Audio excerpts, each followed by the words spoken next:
backdrop of increasing violence, the people of Iraq go to the polls today. It's the first national election being held in the country since US troops left in 2011.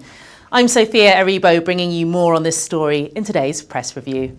Iraq is plagued by unemployment, poverty and a lack of basic services, despite being one of the world's top oil exporting countries. However, analysts say oil markets will see little lasting reaction to the uncertainty around the election. In fact, Iraq is boosting sales of its main Basralite crude oil, pumped from fields in the country's south and shipped from terminals on the Persian Gulf.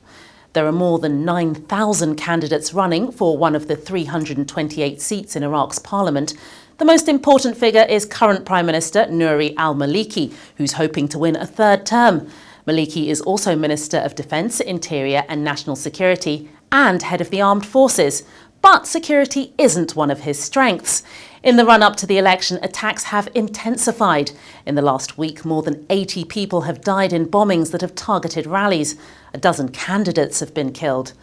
The situation has led some to say the country is heading towards a civil war. However, Iraq analyst Stephen Wicken is more cautious.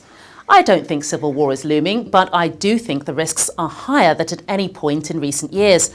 Short term, it may get worse before it gets better, but Iraq has an incredible capacity to bend without breaking. The violence can be blamed on sectarianism. Maliki is a Shi'ite Muslim. His Shi'ite-led government is battling al-Qaeda-style fighters in the western province of Anbar, where most of the population are Sunni Muslims.